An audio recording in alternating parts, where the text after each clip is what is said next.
Salut, c'est Sylvain du podcast. Au fait, c'est quoi? Comme vous avez pu le voir cette semaine, le Belém est arrivé à Marseille avec la flamme olympique. On s'attendait à du zizou national afin de effectivement passer le relais et ça a été le chanteur Jul. Je me suis posé la question, qu'est-ce qu'était la flamme olympique? Quand est-ce que ça a été créé et pourquoi? Et je me suis dit, Thierry, c'est sa spécialité. Il va nous faire des recherches alambiquées pour pouvoir y répondre. Mais au fait, Thierry, c'est quoi la flamme olympique?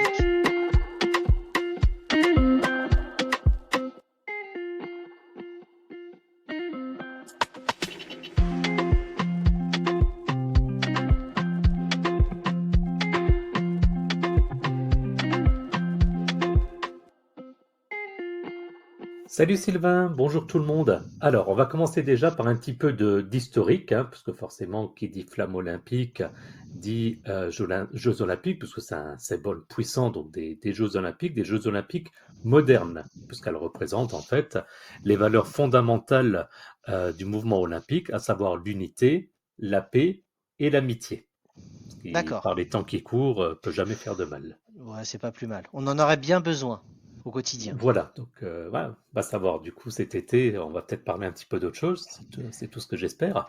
De la Donc, baignade dans la Seine avec des gens qui risquent de ne jamais remonter, ça c'est un autre débat. ouais, et du coup, l'étape enfin, l'épreuve plutôt de triathlon qui se transforme en biathlon, Ah, mais non, on va biathlon, faire des trucs positifs, hein. exactement, exactement. Donc, Le sujet n'est pas là. en fait, la flamme olympique telle qu'on la connaît aujourd'hui, ça a été créé en fait pour les premiers Jeux olympiques modernes de 1896 qui se déroulaient à Athènes, en Grèce. D'accord? Donc Ok, forcément, c'était pas anodin bien que ce sûr. soit là-bas. Et du coup, c'est inspiré en fait par les Jeux de l'Antiquité, où à l'époque, il y avait en fait un feu sacré qui brûlait en hommage aux dieux. Et donc la flamme olympique, bah, c'est devenu un symbole qui relie les Jeux modernes à leurs origines anciennes. D'accord. C'est pas bête. C'est pas bête, et puis il y a tout le parcours. Alors ça, tu vas nous en parler un peu plus, mais c'est un vrai chemin qui est sur, à mon avis, beaucoup de personnes et sur pas mal de temps. Et donc, ça permet d'amener petit à petit, d'en parler, justement, jusqu'à l'arrivée aux Jeux Olympiques. T'as pu trouver des choses sur le parcours de la flamme? Ouais, absolument. Alors, je vais commencer par l'aspect général et puis après, je vais donner plus de précision pour Paris 2024. Donc, l'idée générale, c'est que ça se fait en trois étapes principales. La première, c'est que quelques mois avant les Jeux Olympiques, la flamme, elle est allumée lors d'une cérémonie à Olympie, donc en Grèce. Donc, c'est on va dire, le fief, si je puis dire, des Jeux Olympiques. Donc, dans tous les cas, ça part de là-bas. Alors, j'imagine les gens qui habitent Olympie, quand même, tous les 4 ans, ils ont l'honneur de pouvoir profiter du démarrage, on va dire, officiel des Jeux Olympiques qui arrivent. C'est des petits vénards. Ça doit être sympa. J'aimerais bien voir à quoi ressemble la ville d'Olympie. Tu sais, en nombre d'habitants, voir est-ce que c'est grand, pas grand. Enfin, au final, on en parle beaucoup, mais j'ai aucune idée de la taille de cette ville. Je regarderai. Oui, exactement. Hop, je vérifie juste quelque chose sur mon ordi. Voilà. Euh, donc ça, comme je disais, c'est donc la première étape.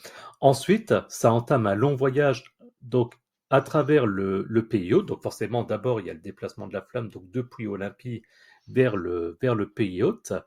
Et c'est relayé donc par des coureurs qui se succèdent en portant donc des torches spéciales pour transférer, on va dire, la flamme olympique d'un point à un autre.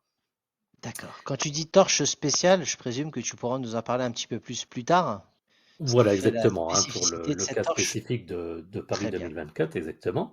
Ok. Parce qu'il y a c'est l'occasion aussi de mettre en valeur les capacités, j'allais dire techniques, c'est pas technique, mais justement, la manière de construire effectivement ce flambeau, etc.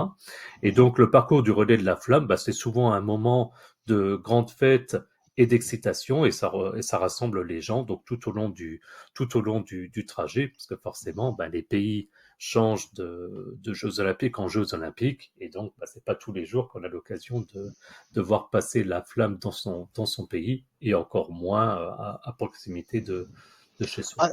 Ah, ça fait un peu, tu sais, comme le Tour de France avec les étapes où les gens se ruent sur le long des routes pour un peu faire découvrir leur ville, leur département, leur région. Et là, c'est vraiment Exactement. à l'échelle planétaire, on va dire, vraiment surdimensionné. Ah exactement, hein, et puis après qu'évidemment la différence, c'est que le Tour de France, bah, forcément, c'est tous les ans, donc potentiellement, on a toujours une Oui, chance d'avoir relativement proche de chez nous, quelque chose qui passe. Alors que là, effectivement, bah, au niveau des jeux olympiques, c'est toute une autre histoire. bien sûr. Je Alors, propose du pour coup de Paris passer aux 2024. spécifiques. Voilà, exactement. Maintenant, on va Alors, parler parce qu'on est quand même dans la capitale, la plus belle ville du monde, de très très loin, hein, évidemment, Thierry, tu le sais. exactement. Donc, parle-nous justement de nos futurs JO. Il y a quelques petites embrouilles, quelques petites personnes, on va dire, qui doutent de notre capacité à totalement bien gérer, mais on va voir, en tout cas. Mais Ouais, j'ai mais bien envie que tu me parles ça, de ce c'est qui se passe. typiquement français. Non, parce que Alors c'est donc, typiquement parisien. Si on se complique pas la vie, ce serait pas drôle. exactement. Alors, on va revenir un petit peu sur les dates et puis comment ça s'est passé, enfin sur les étapes, pardon, et donc sur les dates pour ces JO. Donc, comme on disait, première étape, donc c'est l'allumage de la flamme et les premiers voyages. Donc, la flamme olympique, elle a été allumée, donc, comme on disait, lors d'une cérémonie traditionnelle à Olympie, en Grèce, et donc ça, c'était le 2 avril 2024. D'accord. Donc, il n'y a pas très longtemps. Il n'y a pas très longtemps, il y a un mois et demi à peu Un près. mois et demi, oui, Et puis exactement. ensuite, parce que forcément, cette flamme, une fois qu'elle est allumée, elle doit jamais être éteinte. Donc typiquement, et c'était une question dans le privé que j'avais, de se dire, mais comment est-ce qu'elle va aller ensuite sur les îles, etc. Bah, en fait, tout se fait par bateau. Forcément, tu peux pas prendre l'avion. Donc elle a voyagé en mer sur, on en a tous entendu parler, le 3-mât Belém, Un magnifique traversant donc la bateau. Méditerranée jusqu'à Marseille, où elle a Ouais, accosté je vous le invite 8 mai à regarder. 2024. C'est ça. Je vous invite, hein, les auditeurs, à aller voir, taper Belém sur Google, en tout cas sur Internet, voir la beauté de ce bateau et l'arrivée de la flamme. C'était un vrai beau moment. Et c'est un fameux trois mots, c'est un fameux trois mains, fin comme un oiseau ici. Exactement, c'est bien ça. Donc Donc, ensuite, elle est arrivée le 8 mai 2024. Elle va forcément voilà. traverser la France parce que les Jeux Olympiques, hormis la voile, ne se passent pas à Marseille, mais à Paris. Donc, comment ça se passe? Donc à ce moment-là, effectivement, de Marseille, donc il y a une cérémonie locale à Marseille sur toute la journée et puis la journée suivante. Et puis après, bah, ça a commencé son parcours. Donc c'est resté au départ dans le département des Bouches-du-Rhône et puis après dans la région Provence-Alpes-Côte d'Azur. Et puis après, bah, ça va se déplacer, ça s'est déplacé et ça va se déplacer au travers de la France. Donc pour se donner une idée, ça va faire au final un relais de 5000 kilomètres à travers la France avec une visite de plus de 500 villes et villages. Ouais, donc ça fait Et une donc, vraie belle découverte. ça fait une belle découverte. Et l'idée, justement, au niveau du parcours, il a été conçu. Alors, forcément, hein, ça a été réfléchi, un peu comme on disait le Tour de France, mais en encore plus détaillé, par où on passe, par quelle ville, etc. Et donc, le parcours, il a été conçu avec un objectif principal qui est de mettre en valeur bah, la diversité et la beauté du pays. Donc, ça va passer par des sites emblématiques comme les grottes de Lascaux, le Mont Saint-Michel, le château de Versailles, les Alpes. Donc, ça, c'est pour citer les plus grosses choses. Et par exemple, je sais Mhm. que près de chez moi, ça va passer par une toute petite commune qui s'appelle Mazental, qui crée en fait des objets en verre. Et donc, c'est une toute petite commune. Et j'entendais à la radio locale à tel point, bah, évidemment, ils sont honorés que la flamme olympique, donc phénomène mondial, passe par ce petit village. Ah, t'imagines la reconnaissance? Après, ça permet aussi au monde de faire redécouvrir, parce que je pense que c'est connu, hein, tout ce qu'on a énoncé, mais de leur montrer en direct la beauté de notre pays et la diversité surtout de notre pays. Oui, et puis sans faire de... il y a ça, et puis bon, sans faire de politique, mais quand on dit les JO, ça coûte cher, oui, c'est vrai, organiser, ça coûte cher, mais il y a aussi tout un retour, c'est-à-dire qu'il y en a bah, qui vont découvrir les beautés de la France, encore plus que ce qu'on sait déjà, et puis bah, vont vouloir aller visiter, etc. Donc tu as une espèce de retour sur investissement qui existe, qui est évident, qui s'est fait dans tous les pays. La France étant déjà le premier pays touristique au monde, bah là, ça va ne faire que développer encore plus le tourisme. Bien sûr, bien sûr. Donc là, c'est le voyage. Maintenant, quid de l'arrivée à Paris? Quand Donc l'arrivée et à comment ça va se Paris, passer? elle va arriver, alors quand on dit que tout est calculé au millimètre, bah, elle va arriver en l'occurrence le 14 juillet 2024. Donc, Oh, jour, évidemment, de la fête nationale française et accessoirement de la finale de l'Euro. Mais bon, ça, je pense pas qu'ils de ont pris notre victoire, tu veux ce dire. De notre critère-là. victoire, ouais. On va tout regrouper pour gagner, de Voilà, toute mais bon, façon. ça, on va voir. Mais en tout cas, ça a été prévu pour arriver le 14 juillet. Donc, ça veut quand même dire, pour se rendre compte, que ce jour-là, il y aura évidemment les cérémonies habituelles avec les militaires sur les Champs-Élysées, etc. Et en plus de cela, l'arrivée de la flamme, ça va être quand même une sacrée journée et par définition historique. D'accord. Donc Jusqu'à ensuite, la cérémonie d'ouverture, je présume. Il va y voilà, avoir un jusqu'à parcours la... pour. Exactement. Exactement. Donc, il y aura un parcours en fait dans Paris, hein, parce qu'il n'y a pas de raison. On a fait un parcours dans toute la France. Bah, il faut un parcours dans les rues de la ville. Donc, ça va passer dans la même idée, hein, par des lieux célèbres comme la Tour Eiffel, les Champs-Élysées, la cathédrale Notre-Dame, etc. Pour arriver à ce moment-là, en l'occurrence le 26 juillet 2024, elle va arriver à sa destination finale, à savoir le Stade de France. Eh Donc oui, ça va être quelque forcément. chose Et là, au aussi. Stade de France, c'est la fameuse vasque olympique dont on entend parler à chaque Olympiade pour l'allumer, si je résume bien, si mes souvenirs sont bons. Exactement, hein. Donc l'objectif, c'est on arrive à ce moment-là le jour, donc comme j'ai dit, de l'ouverture des JO, avec comme image de démarrage, effectivement, le fait de l'embrasement effectivement, de la vasque olympique, en sachant qu'aujourd'hui, on n'a toujours pas l'info de qui va l'allumer. Ça reste un secret pour l'instant. Je pense qu'ils attendent le Toi, dernier moment t'as pour dévoiler la personne qui aura cet honneur. un petit pronostic, toi. On en a déjà parlé, je sais que t'en as un. Moi, j'ai un petit pronostic. Tu l'as dit en intro. C'est vrai que ça avait fait beaucoup parler que la flamme arrive à Marseille. Et quand on dit Marseille, alors il y avait eu des personnalités célèbres de la ville de Marseille. Évidemment, en général, si on parle Marseille, on parle football. Il y avait eu des anciens joueurs comme Basile Boli, comme Jean-Pierre Papin, Éric Dimeco. Enfin, je ne vais pas faire la liste des anciens Marseillais, sinon je suis parti pour 2 heures.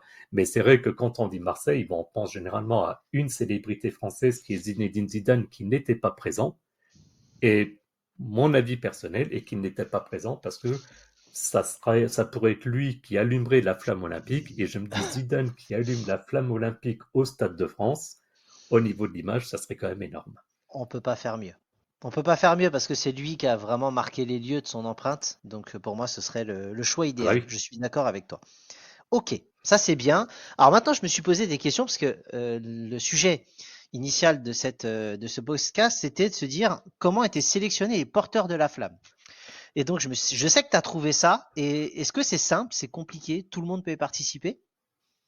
Alors, effectivement, dans l'absolu, enfin, bon, plus spécialement maintenant au moment où on enregistre, mais en tout cas, un peu comme le parcours, la sélection des porteurs de la flamme, ça a été un processus rigoureux et inclusif dans le but de représenter la diversité de la France et les valeurs des Jeux. Donc, on rejoint vraiment ces aspects-là. Et en fait, donc, les gens ont été sélectionnés sur différents critères, à savoir donc 3 principaux critères qui sont l'engagement et l'action. Donc en fait, les porteurs de la flamme doivent avoir démontré un engagement et des actions dans au moins un des 3 domaines thématiques des Jeux de Paris, à savoir sport et jeux, territoire et collectif, et ou innovation et ouverture. Ok, Et donc c'est ça qui fait qu'on a effectivement des sportifs, j'en ai parlé. Tu as aussi des personnes du spectacle, comme tu as dit par rapport à Jules. On a des personnes, je sais qu'il va y avoir des personnes comme Thomas Pesquet, qui va être un des relayeurs, évidemment des sportifs. Donc voilà, pour vraiment montrer une diversité complète. ok, d'accord. Ce qui est bien, La ce qui est normal, hein, diversité, ça me paraît justement, logique. exactement, et parce que l'objectif, c'est justement de refléter la diversité de la population française en termes d'âge, de sexe, d'origine géographique, de milieu socio-économique et de handicap. Et j'insiste à titre personnel sur le handicap. On commence, j'ai envie de dire, enfin à appuyer sur le handicap. Parce qu'effectivement, c'est pas parce qu'une personne est en chaise roulante qu'elle est différente des autres et que donc elle ne pourrait pas également faire un relais de la flamme olympique. D'accord. Ok, très bien. Et puis le Alors, dernier point, bah, c'est au niveau de l'inspiration. Donc c'est aussi bah, les porteurs de la flamme, ça doit être des personnes inspirantes qui incarnent les valeurs des Jeux olympiques et paralympiques. Parce que derrière, à nouveau, on dit c'est vu par le monde entier, mais c'est également vu par potentiellement par les enfants. Et donc, bah, ils voient ce côté magique. Ça peut être, j'espère, pour des enfants, de se dire, ah, mon rêve, ça serait dans 20, 30 ans, 40 ans, de porter la flamme et de dire, ah ben tiens, je reprends l'exemple de Thomas Pesquet. Ah ben, c'est du fait d'être astronaute qu'il a pu porter la flamme, ce qui est en grande partie vrai. Et donc, bah, ça peut être une source également d'inspiration, ou bien à nouveau un sportif, un artiste, quel qu'il soit, etc. d'accord. Et au final, il y a plusieurs modes de sélection. Parce que là, effectivement, il y a le côté diversité, inspiration, engagement. Mais après, comment ça se passe? Donc, en fait, il y a eu, bah, au départ, comme toujours dans ces cas-là, un appel à candidature. Donc, en fait, le grand public, toi, moi, n'importe qui, pouvait postuler en ligne sur le site web de Paris 2024. Donc, à nouveau, aujourd'hui, postulez pas, hein, forcément, ça a été choisi, mais donc, ça en parlait pas mal à l'époque et tout le monde pouvait s'inscrire. Ensuite, c'était bah, via des nominations, donc les fédérations sportives, les collectivités locales, les entreprises et d'autres organisations ont pu proposer des candidats. Mhm. Et puis, donc, il y a un tirage au sort qui a été effectué parmi les candidatures reçues pour garantir bah, l'équité du processus. Comme ça, au moins, si à un moment donné, tu as, j'invente n'importe quoi, 100 candidats pour 80 places, bah, plutôt que faire un classement où c'est toujours compliqué, bah, à un moment donné, tu fais comme au loto, tu tires au sort, et puis comme ça, bah, ça garantit l'équité. Bien sûr. Ouais, ce qui est normal, ce qui est bien. En fait, de toute façon, les gens correspondent aux critères. Donc, à partir du moment où ils sont éligibles, c'est bien que ça soit fait de cette manière-là. Est-ce que tu as une idée du nombre de candidatures? Alors, je sais qu'on a le conducteur et que tu as l'info sous les yeux, mais sans Ouais, forcément alors regarder. je vais pas faire le faux semblant. Je pensais que c'était, j'aurais dit moins. Tu vois, j'aurais pensé peut-être 10, 15 ou 20 000. Mais quand je vois le conducteur, je vois qu'on est à plus de 130 000. Oui. Et j'avoue que j'étais loin du compte. Ce qui, au final, quand j'y réfléchis, est pas bête, hein, parce que c'est quand même un événement d'une vie. Mais j'étais un petit peu loin. Oui, j'ai même tendance à me dire que finalement, sur 57 millions de Français, 130 000 candidatures, c'est pas énorme non plus. Non, non, Donc, non, c'est ça. mais donc effectivement, donc il y a eu plus de 130 000 candidatures et donc comme je disais, il y a un comité de sélection donc indépendant évidemment qui a ensuite examiné chaque candidature. Donc là, ça devait faire un sacré boulot et donc sélectionner les porteurs de la flamme en Ouais. fonction des critères qu'on a mentionnés précédemment. Ils étaient deux. Et ça fait 18 ans qu'ils sont dessus, sans repos. Il fallait économiser en termes de budget, donc voilà. Ils faisaient des semaines de Voilà. 122 heures, et tout va bien. Tony Non, Estanguet, si tu nous entends, tu c'est aurais pu en ça. mettre un Non, mais troisième. c'est passionnant parce que c'est quelque chose qui est vraiment dans le cœur de notre podcast, c'est-à-dire c'est un terme, la flamme olympique, tout le monde connaît, mais j'avais aucune conscience de comment c'était. Je me doutais qu'il y avait des sélections, qu'il y avait des prérequis, mais c'est vraiment très très structuré et je trouve ça vraiment super intéressant.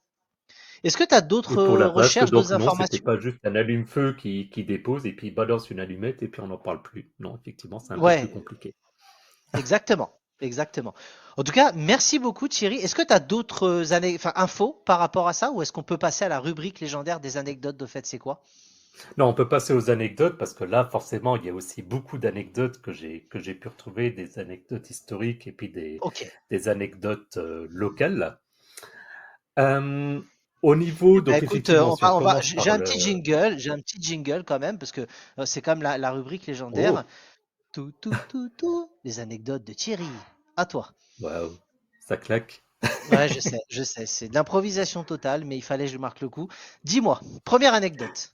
Première anecdote, il faut savoir que la flamme olympique, elle est toujours allumée avec le même feu qui est maintenu Ok. donc en permanence bah, à Olympie. On a cité déjà 3 fois cette ville, mais donc ils ont chez eux un feu enfin particulier. Il y a un feu qui a été allumé à un moment donné, et donc c'est toujours depuis là qu'il a allumé. Alors bon, après on pourrait dire un feu est un feu, mais voilà, pour rester dans la tradition, comme on disait, par rapport à l'ancienneté des jeux et puis le lien avec les dieux, etc. Donc c'est toujours le même feu qui est utilisé pour l'allumage de la flamme et donc ensuite les relais au fur et à mesure.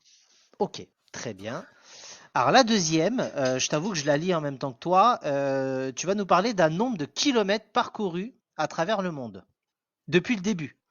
Voilà, exactement. Donc, comme on l'a dit, ça passe de ville en ville, mais forcément, bah, les JO de Paris 2024 sont certainement pas les premiers. Et donc, au final, le relais de la flamme olympique a parcouru plus de 200 000 kilomètres à travers le monde. D'accord, 200 000 kilomètres à travers le monde. Très bien. Ben écoute, Ça fait pas pas de mal de souci. tours ça fait pas mal de tours du monde, puisque si je dis pas de bêtises, le tour du monde fait, il me semble, 12 000 kilomètres. Je vous laisse faire le calcul, Ça mais fait ça fait pas mal quelques tours du monde. de, ouais, ouais, ça fait pas mal de tours du monde, ouais, exactement.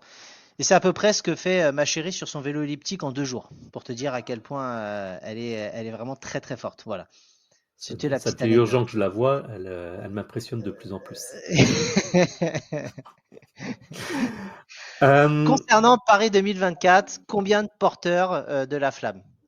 alors, juste avant de parler de ça, j'avais une dernière anecdote un peu plus générale qui était donc que la plus longue course de relais de la flamme, elle a eu lieu pour les Jeux Olympiques d'été de 2004 à Athènes. Décidément, dès qu'il y a quelque chose lié aux Jeux Olympiques, c'est toujours la Grèce avec un parcours de 27 000 kilomètres. Je voulais quand même le noter parce que la Grèce, c'est quand même pas un gros pays et 27 000 kilomètres au sein de la Grèce, je serais curieux de voir le parcours, et puis tu dois avoir l'impression de faire un quadrillage au sein de la Grèce. Mais donc, Hmm, un relais de la flamme pendant 27 000 kilomètres, ça devait être quand même pas mal. c'est clair. Donc on disait le nombre Effectivement, de donc porteurs. Paris, voilà, donc on vient maintenant dans les détails de Paris. Donc, au niveau du porteur, donc il y a environ 11 000 porteurs de la flamme, et donc qui vont se relayer, hein, comme on a expliqué, en sachant, et ça je m'y attendais pas du tout, c'est qu'en fait, en moyenne, ils vont parcourir environ 200 mètres avec la flamme. Donc en soi, j'ai tendance à me dire c'est très peu, parce que 200 C'est mètres, pas énorme, hein? tu le fais Ouais. très rapidement. Hmm, Euh, et donc tu te prépares toute une vie, etc., pour bah, quelques minutes, on va dire, de relais, hein, parce qu'ils font pas ça comme des coureurs de 4 fois 100 mètres, hein, donc ils font ça en mhm. marchant. Mais je me dis, par contre, enfin, si moi j'avais eu l'honneur de porter la flamme, je pense que je serais dans un gros stress en se disant, pourvu que je ne glisse pas, que je tombe pas, que la flamme ne se T'imagines, retrouve pas tu par terre. tombes, tu tombes, tu la casses, elle s'éteint et tu restes dans l'histoire comme celui qui aura. Ce qui, connaissant ma maladresse, serait totalement capable de m'arriver, hein. Je pense que dans le CV, je le remettrais si je me présentais un jour. Ça peut être pas mal. Après, il faut voir quel poste. Si c'est pour être serveur dans un bar, du coup, tu n'es peut-être pas retenu, mais il y a de l'idée. Et ensuite, j'ai vu, alors il y en a une, tu me parlais de la torche, on en Ouais. parlait en début d'émission. Qu'est-ce qu'elle a de spécifique, la torche de Paris 2024? Donc, elle a plusieurs spécificités. Déjà, elle est conçue bah, un peu dans toute l'idée générale, donc pour être inclusive et durable. Alors, Mhm. forcément durable, là, dans le sens par rapport aux matériaux utilisés, etc. Et en fait, donc elle est D'accord. fabriquée en aluminium recyclé et elle est dotée, je ne savais pas du tout, en fait, d'un système d'allumage unique qui ne nécessite pas de gaz. Parce que forcément, on fait un relais de la flamme, mais il faut quand même bah, alimenter la flamme au fur et à mesure, sinon forcément elle s'éteint. Alors, j'ai pas, bon, pour être honnête, j'ai pas beaucoup cherché, mais j'ai rien vu qui explique comment est-ce qu'ils font, mais en tout cas sûr, c'est pas du gaz. Donc je serais curieux Bon. quand même de savoir comment est-ce qu'ils font. Ok. Et pour finir, là, je viens de voir quelque chose qui me parle et qui va me parler. Parle-nous de la flamme olympique. Allez, décris-nous ce que c'est. Alors là, comme je disais, c'est qu'effectivement, donc tu as des parcours locaux et puis bah forcément, ça inspire des gens, etc. Et en particulier, sur Facebook, il y a une initiative similaire donc au Relais de la Flamme qui a été lancée et ça a Mhm. été intitulé non pas la Flamme olympique, mais la Flams olympique. Alors, pour déjà se donner une idée, je vais commencer par le slogan. Le slogan qu'ils ont mis, c'est, je cite, qui brûle des calories doit avoir le ventre bien rempli. J'adore. Déjà, rien que ça claque. Et donc, l'idée, en fait, c'est de traverser le Grand Est en 7 étapes et 202,4 km. Alors, pourquoi 202,4 km? Parce que si tu enlèves la virgule, bah, ça fait 2024, tout simplement. Preuve qu'ils ont D'accord. pensé à tout. Bien Entre sûr. Strasbourg et Metz, puisque bah, la flamme va passer par Strasbourg, et puis Metz sera une étape d'arrêt de la flamme, on va dire, Ok, avec une donc grande fête, etc. deux très très belles villes. Exactement. Euh, et avec plein ma flamme cuche à la main. Donc en fait, ça veut dire qu'il y a les bénévoles dont on a parlé qui, eux, seront avec la flamme, et Mhm. d'autres, alors j'imagine, j'ai pas entendu les chiffres, mais ils seront certainement pas 11 000, mais qui seront, eux, pelle la flamme cuche à la main, en train de se relayer pour mettre en valeur cette association. Et donc chaque soir, il y aura une étape chez un brasseur artisanal ou une pizzeria locale. L'objectif étant, comme vous pouvez l'imaginer, de récolter des fonds pour ensuite les reverser à des associations.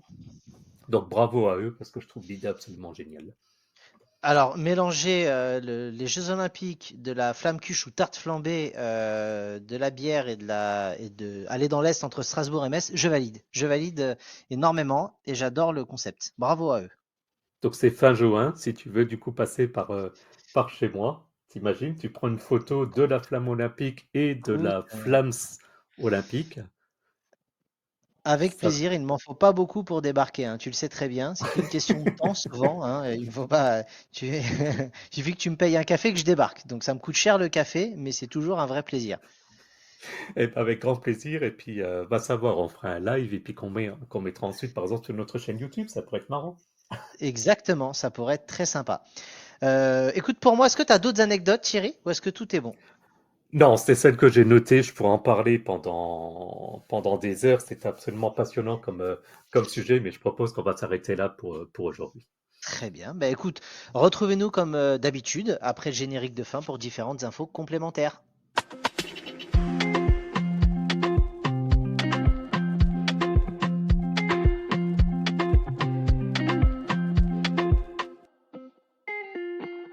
Et c'est Sylvain du podcast. Au fait, c'est quoi? Comme d'habitude, retrouvez-nous sur X, anciennement Twitter. Thierry met à disposition différentes informations, des news. Tu interpelles des personnalités pour essayer de faire connaître notre podcast. N'hésitez pas, en tout cas, à retweeter, liker, partager, communiquer. À toi, Thierry, pour le reste. Ça marche. Euh, En plus donc du réseau X, vous pouvez vous rendre sur notre site internet www.aufaites-c'est-quoi.fr, et là vous allez pouvoir retrouver les liens de notre podcast en fonction de votre application préférée. On a essayé d'en mettre un maximum. Si vous utilisez une application qui n'est pas listée, eh ben, laissez-nous un petit message. Je me ferai un plaisir à voir si je peux l'intégrer. Vous aurez également le lien vers notre chaîne YouTube, comme on en parlait, et puis donc le lien vers notre compte X, anciennement Twitter. Je pense qu'on n'arrivera jamais à parler que de X. Tout le monde dira anciennement Twitter. Je Ça devrait, pense. devrait être une marque déposée.